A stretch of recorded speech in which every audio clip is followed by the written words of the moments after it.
Hello friends, कैसे हो आप सब। एक कहावत याद आ रही है मुझे कि जब तक किसी काम को हम कर नहीं लेते तब तक वो हमें असंभव प्रतीत होता है। समझ आया कुछ कि जब तक हम किसी काम को स्टार्ट नहीं करते नहीं हैं खुद से, ऐसा लगता है कि वो बहुत मुश्किल है, टेढ़ी खीर है, असंभव है, ऐसा लगता है। और ऐसा ही कुछ आज का जो हमारा टॉपिक है ना, अलजेब्रिक एक्सप्रेशन, उसके लिए बहुत सारे बच्चों के दिमाग में आता है कि अलजेब्रा तो समझ ही नहीं आती है। लेकिन बिल्कुल वही कहावत इस टॉपिक के ऊपर लागू होती है कि अगर आप अलजेब्रा सही ढंग से सीखेंगे और उसको अप्लाई करना सीख लेंगे प्रैक्टिकल लाइफ में, तो आपको इससे प्यार हो जाएगा।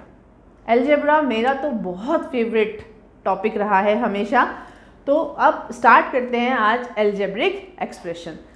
चैप्टर है हमारा अलजेब्रिक एक्सप्रेशन। अब डेफिनेशन की अगर हम बात करें तो सबसे पहले हमें ये पता होना चाहिए कि अलजेब्रा है क्या, है ना।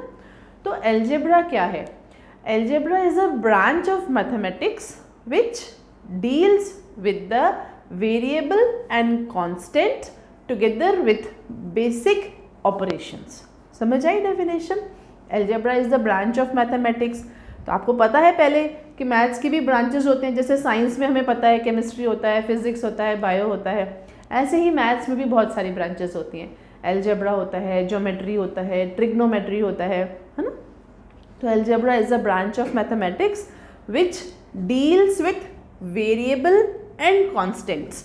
देखो, सबसे पहले हम स्टार्ट करते हैं। आज का हमारा जो टॉपिक है वो है अलजेब्रिक एक्सप्रेशंस, ठीक है।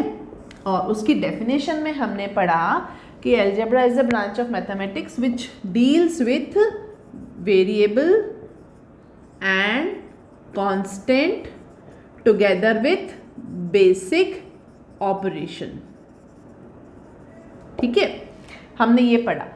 अब सबसे पहले हमें ये पता होना चाहिए कि वेरिएबल क्या है, कांस्टेंट क्या है, बेसिक ऑपरेशंस क्या है। तो देखो, अब वेरिएबल मतलब जिसकी वैल्यू वेरी करती है, जिसकी वैल्यू वेरी करती है,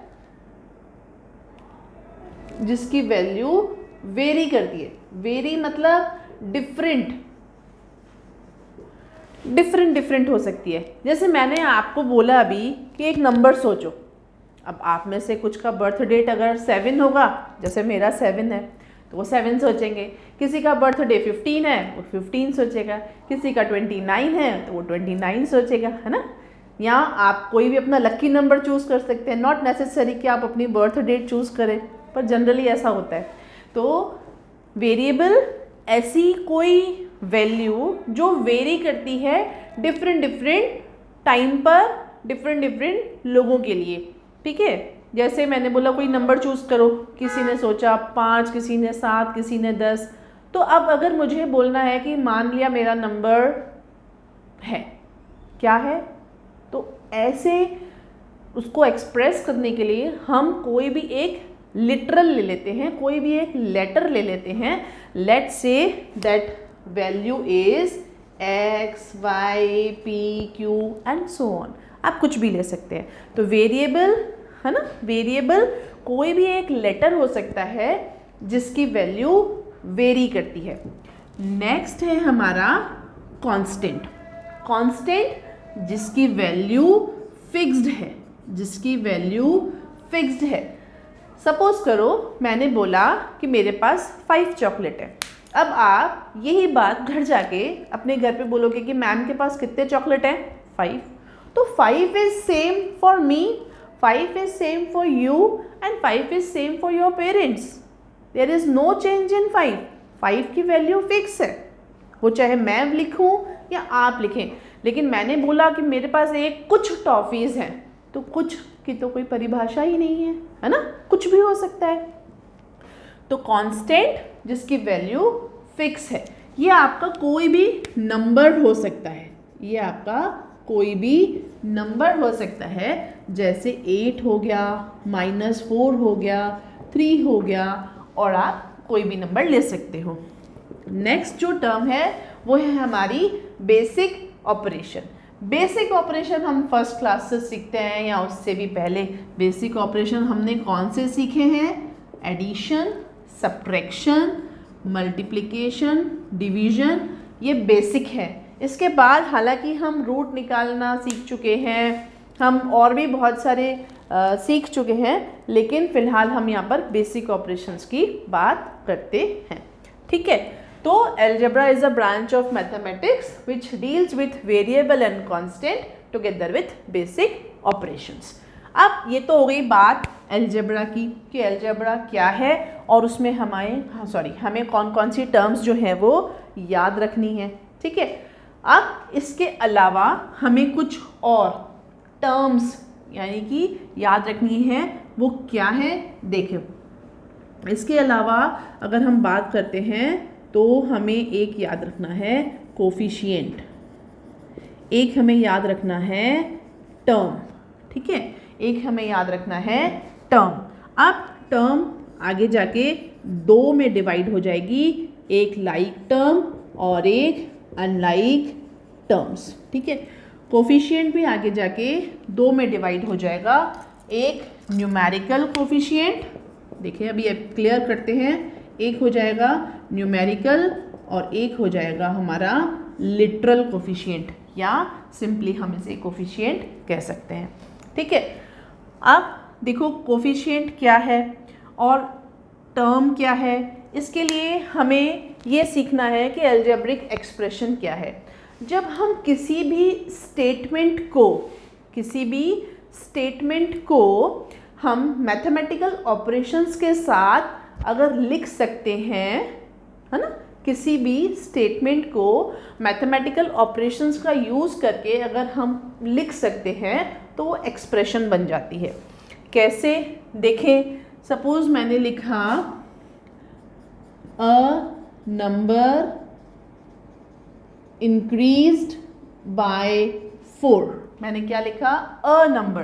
अब कोई भी एक नंबर है, अब वो जैसा अभी हमने देखा कि नंबर तो किसी के लिए कुछ भी हो सकता है, तो हम यहाँ क्या कहेंगे कि let the number be x।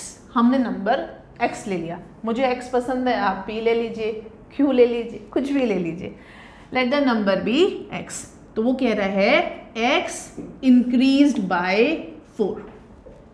अब ये क्या हो गया? ये हो गई हमारी एक्सप्रेशन। यानी कि हमने किसी भी एक स्टेटमेंट को मैथमेटिकल फॉर्म में चेंज कर दिया तो वो बन जाती है हमारी एक्सप्रेशन। दूसरा एग्जाम्पल देखते हैं। हमने बोला ट्वाइस अ नंबर, ठीक है, twice a number multiplied, sorry twice तो ऑलरेडी हो चुका है, twice a number divided bye 3। Okay, अब उसने बोला ट्वाइस अ नंबर, तो पहले तो नंबर पता होना चाहिए, है ना। देखो, मैं बार बार सारे टॉपिक्स में एक ही बात कहती हूँ कि आप रीडिंग बहुत ध्यान से किया कीजिए। Let the number be x, let the number be x। अब वो कह रहा है twice a number, that means number का twice, so it will be twice of x, that is 2x, है ना, डिवाइडेड बाय 3। तो इसको मैं कैसे रिप्रेजेंट कर सकती हूँ? 2x bye 3। तो ये क्या हो गई? मेरी एक एक्सप्रेशन, है ना। तो जब भी हम किसी भी मैथमेटिकल स्टेटमेंट को अगर हम मैथमेटिकल सिंबल्स के साथ लिख सकते हैं तो वो हो जाती है हमारी एक्सप्रेशन।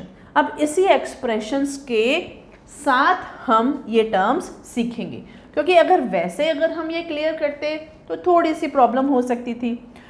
देखिए, कोफिशिएंट क्या होता है? कोफिशिएंट होता है उससे, जैसे कि आपने ये बोला x प्लस 4 या 2x प्लस 4, तो अगर मैं ये कहूँ कि मुझे कोफिशिएंट ऑफ x निकालना है, कोफिशिएंट ऑफ x निकालना है, तो दैट मीन्स x जिससे भी मल्टीप्लाई हो रहा है वो उसका कोफिशिएंट है। जैसे x किससे मल्टीप्लाई हो रहा है, 2 से, तो इसका आंसर क्या आएगा, x का कोफिशिएंट क्या हो जाएगा, 2। Here the coefficient of x is 2। लेकिन यहाँ पर हमने बोला कि कोफिशिएंट जो होते हैं वो 2 तरीके के होते हैं, एक न्यूमेरिकल एक लिटरल। तो यहाँ पर हमारे पास x का कोफिशिएंट जो है वो न्यूमेरिकल कोफिशिएंट है, लिटरल कोफिशिएंट नहीं है। दूसरी कोई आप एक्सप्रेशन ले लीजिए, जैसे आपने कोई एक्सप्रेशन लिया 3xy + 9, यहाँ पर 2 वेरिएबल हैं, 3xy + 9, 2 वेरिएबल भी हो सकते हैं एक एक्सप्रेशन में।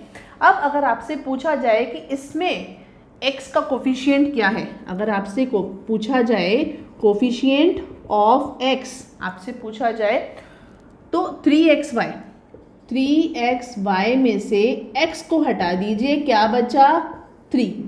x को हटा दीजिए, क्या बचा, 3। तो x का जो कोफिशिएंट है वो यहाँ पर हो जाएगा हमारा कितना, 3y। हमारा जो कोफिशिएंट हो जाएगा वो हो जाएगा 3y। अलग अलग टाइम पे अलग अलग नंबर के कोफिशिएंट्स अलग अलग हो सकते हैं। आपसे लिटरल कोफिशिएंट पूछा जाता है या आपसे कोफिशिएंट कहा जाता है अगर, तो आप फिर लिटरली देंगे, मतलब उसमें न्यूमेरिकल और लिटरल दोनों आ जाएंगे। लेकिन अगर आपसे कहा जाता है कि सिर्फ न्यूमेरिकल कोफिशिएंट बताइए, तो सिर्फ आपको नंबर बताना है with respect to its sign, क्योंकि अगर यहाँ पर माइनस होता तो उसका न्यूमेरिकल कोफिशिएंट -2 हो जाता। ठीक है, अब उसके बाद नेक्स्ट हम देखते हैं टर्म। किसी भी मैथमेटिकल एक्सप्रेशन में, सपोज कीजिए कोई भी मैथमेटिकल एक्सप्रेशन है 3xy + 9, यहाँ पर हमारी ये एक्सप्रेशन है, तो जितनी बार भी हमारे बेसिक ऑपरेशंस आएंगे बीच में, प्लस और माइनस, मल्टीप्लिकेशन नहीं, प्लस और माइनस, ध्यान रखना जो टर्म्स हैं वो सिर्फ प्लस और माइनस से ही जस्टिफाई होती हैं कि एक टर्म है कि 2 टर्म है। ऐसे तो हम ये कह सकते हैं कि यहाँ पर 3xy, तो दैट मीन्स 3 जो है वो x से मल्टीप्लाई हो रहा है। यहाँ पर हम ये कह सकते हैं कि x जो है वो 2 से मल्टीप्लाई हो रहा है, तो ये एक ही टर्म मानी जाएगी। लेकिन अगर उनके बीच में प्लस या माइनस का साइन है तो वो टर्म कहलाती है। क्लियर? जैसे इसमें 3xy + 9, इसमें हमारी कितनी टर्म्स हैं, 2 टर्म्स हैं। इसमें हमारी कितनी टर्म्स हैं, 2 टर्म्स हैं। एग्जाम्पल हम देखते हैं कुछ, देखें ध्यान से एग्जाम्पल्स। जैसे मैंने लिखा 2x² + 4y - 3, तो अगर आप ध्यान से देखो तो यहाँ पर हमारी कितनी टर्म्स हैं, प्लस और माइनस से डिवाइड हो रही हैं, 3 टर्म्स हैं। ठीक है, अब मैंने बोला 4x - 18, तो यहाँ पर हमारी कितनी टर्म्स डिवाइड हो रही हैं, मतलब कितनी टर्म्स आ रही हैं, हमारे पास आ रही हैं 2 टर्म्स, है ना, 2 टर्म्स आ रही हैं। तो प्लस या माइनस, है ना, एडिशन या सब्ट्रैक्शन के साइन से हम टर्म्स को डिवाइड कर सकते हैं। अब नेक्स्ट देखते हैं हमारे कितने टाइप के एक्सप्रेशंस होते हैं। देखें, नेक्स्ट जो हम देख रहे हैं वो हम देख रहे हैं कि हमारी जो एक्सप्रेशंस हैं वो कितने टाइप की हैं। क्या टॉपिक है हमारा? नेक्स्ट टॉपिक है टाइप्स ऑफ अलजेब्रिक एक्सप्रेशंस। ठीक है, क्या टॉपिक है? अलजेब्रिक एक्सप्रेशंस का टाइप। सबसे पहला जो होता है वो होता है हमारा मोनोमियल। क्या होता है? मोनोमियल। ठीक है, मोनोमियल मतलब mono means single, N expression having only 1 term. एक ऐसी एक्सप्रेशन जिसमें सिर्फ एक ही टर्म हो, वो होती है हमारी मोनोमियल। इसका एग्जाम्पल अगर हम बोले, जैसे 3x एक सिंगल टर्म है, -8x सिंगल टर्म है, 15x² यहाँ पर वेरिएबल भी है ना, वेरिएबल है 2, उससे फ़र्क नहीं पड़ता, 15 से मल्टीप्लाई हो रहे हैं उससे फ़र्क नहीं पड़ता। ये हमारी कितनी एक ही टर्म मानी जाएगी। ये हमारी क्या है, एक ही टर्म मानी जाएगी।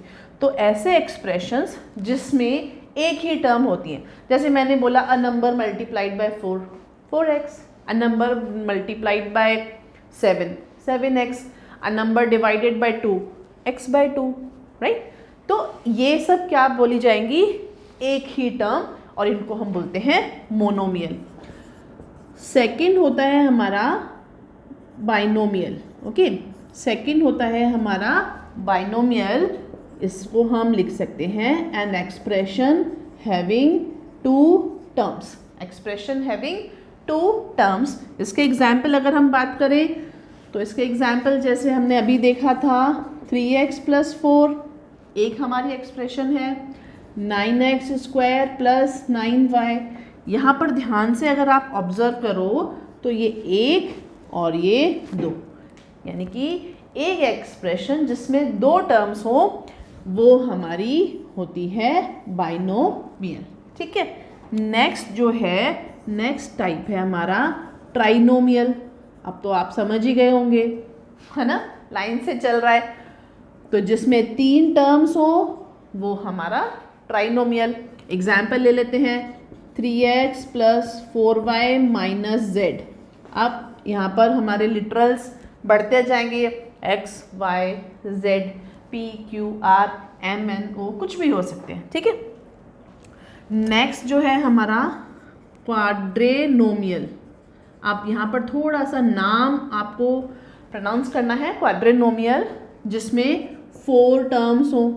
अब ये तो बड़ा मुश्किल हो जाएगा, है ना, बड़ा मुश्किल हो जाएगा, कितने नाम याद रखेंगे। तो इस प्रॉब्लम को सॉल्व करने के लिए एक नाम दे दिया, उसको बोला पोलिनोमियल। उसको क्या बोला, पोली। पोली का मतलब होता है मैनी। ठीक है, पोली का मतलब होता है मैनी। तो हम क्या लिखेंगे, एन एक्सप्रेशन। इसको हम एक पोलिनोमियल को कैसे डिफाइन कर सकते हैं, एन एक्सप्रेशन हैविंग 2 और more than 2 terms, more than 2 terms is known as polynomial. Clear, समझ आया। देखो, यानी कि हम बाइनोमियल को भी पोलिनोमियल बोल सकते हैं। इनका एक स्पेशल नाम है कि 2 टर्म है तो बाइनोमियल भी बोला जा सकता है, लेकिन 2 या 2 से ज़्यादा टर्म्स वाले एक्सप्रेशन को हम पोलिनोमियल बोल सकते हैं। तो अभी हमने देखा कि अलजेब्रा क्या है। ठीक है, ये इंट्रोडक्शन वीडियो है, ये इंट्रोडक्शन वीडियो है। तो आपको ये पता चला सिर्फ इसमें कि अलजेब्रा क्या होता है, अलजेब्रिक एक्सप्रेशन क्या होते हैं, कौन सी ऐसी टर्म्स हैं जो हम बार बार यूज़ करेंगे, वेरिएबल, कांस्टेंट, टर्म, है ना, कोफिशिएंट, ये सब हम बार बार यूज़ करेंगे चैप्टर करते समय। फिर हमने देखा टाइप ऑफ अलजेब्रिक एक्सप्रेशन। अब इससे रिलेटेड कुछ क्वेश्चंस करेंगे हम हमारे नेक्स्ट वीडियो में।